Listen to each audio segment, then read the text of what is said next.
どうも、益子ゆプラモチャンネルの益子ゆです。今回は先日発売された話題の新シリーズガンダムスペリオルディファインを制作していきます。この食玩は大人気のガンダムアーティファクトの流れを組んだデフォルメデザインのミニキットになっています。全5種類ある中で今回はこのゴッドガンダムをハイパーモード仕様で仕上げていきます。まずはこの小ささながら驚異的な造形をご覧ください。こんなに小さい頭部なのにめちゃくちゃ精密なディテールが詰まっています。完成するとこんな感じになります。ご覧の通りポージングされた状態での完成なので、このまま飾っても見栄えがしてすごくかっこいいですよね。さて早速制作に入っていきます。塗装の前に合わせ目処理をしたんですが、撮影データを間違えて削除してしまいまして、ということで今回は黒サフを吹いているところからスタートです。ちなみに今回使用しているのはダーレリの光沢サフです。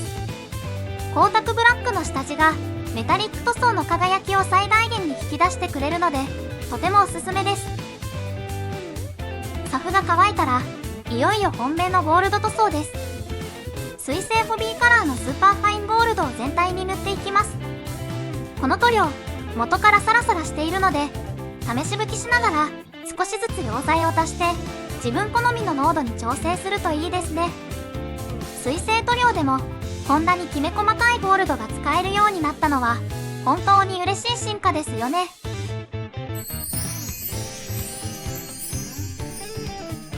エアブラシで全体の塗装が完了したら次は筆での部分塗装に移ります。まずは顔の命、カメラアイ。ガンダムマーカーのメタリックグリーンを小皿に少量出してカメラアイを塗っていきます。他のところにつかないようにここは慎重に集中して塗っていきます。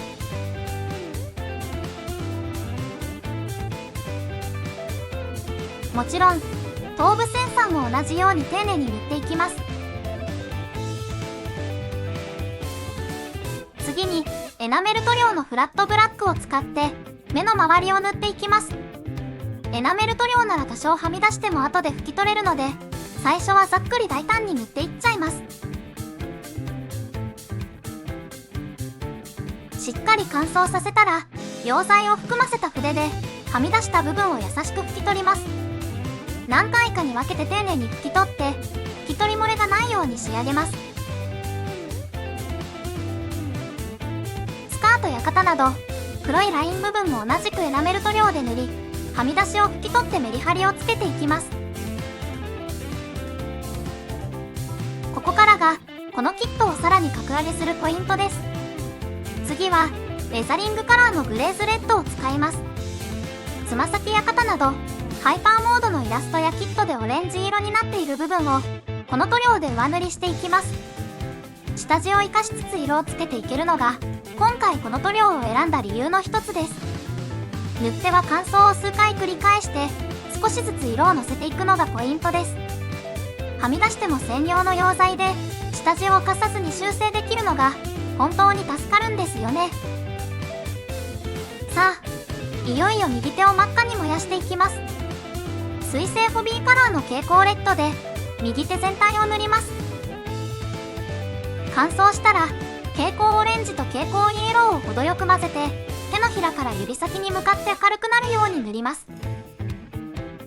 蛍光塗料を使用したので UV ライトを当てると発光してくれますが完成披露までお楽しみに。最後に背面の日輪にグラデーション塗装をしていきます。まずはクリアレッドでリングの外側から徐々に色をのせていきます。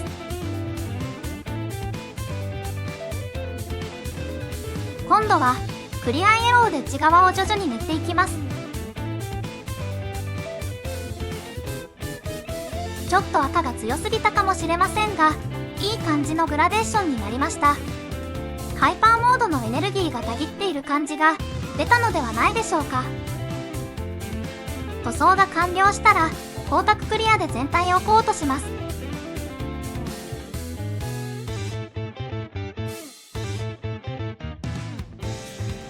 クリアが完走したら仕上げに墨入れ塗料のブラックでモールドに墨入れ、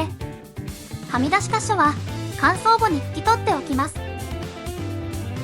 それではお待たせしました。ガンダムスペリオルディファインゴッドガンダムハイパーモード全塗装の完成です。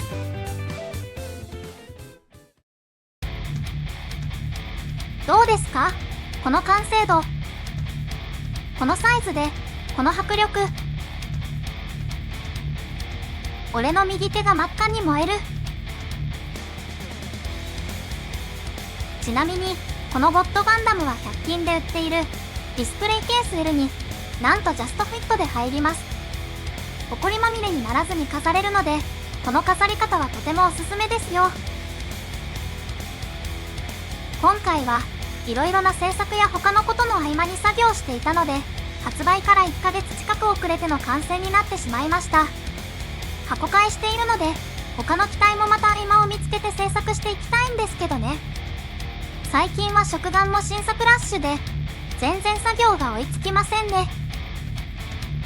新作ガンプラは並んでも買えるか微妙なので、再販でたまたま出会えた時に買えればいいやって気持ちになったんですが、食玩の場合は再販がないことがほとんどなので、発売時に確保していくうちに積みが溜まってしまうんですよね。今回の動画が皆さんの制作の参考になったら嬉しいです。高評価とチャンネル登録ぜひよろしくお願いします。最後までご視聴いただきありがとうございました。また次の動画でお会いしましょう。